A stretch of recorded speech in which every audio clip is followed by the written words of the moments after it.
Well, Esther, it's been the most extraordinary 45 minutes, really, of this campaign, where we started to see a lot of briefing and counter-briefing about a particular policy that was floated by Liz Truss's campaign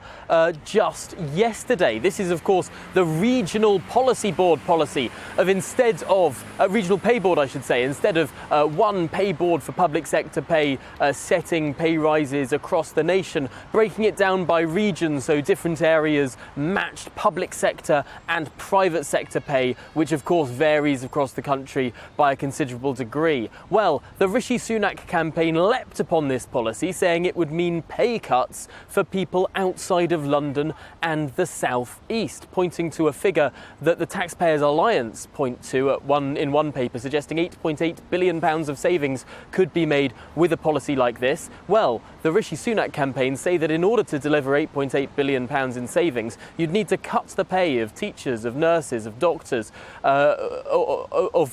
policemen around areas outside London and the South East. Indeed, the Labour Party then jumped on this as well, with Angela Rayner coming out saying that lightweight Liz, her words, a sort of Trumpian phrase there,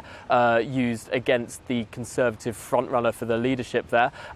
saying that her policy would mean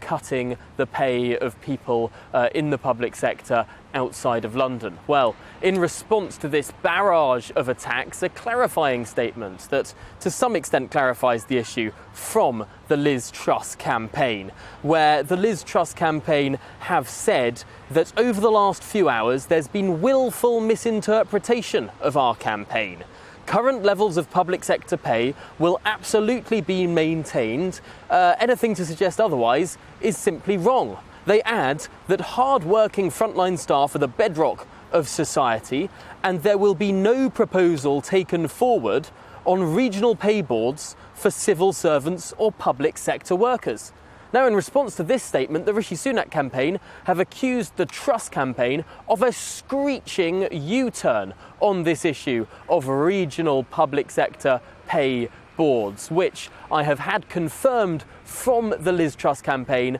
they have now dropped after a policy. It lasted a little less than a day. And so I suppose it's fair to say it's not just Rishi Sunak who has performed U-turns now in this Conservative leadership election campaign.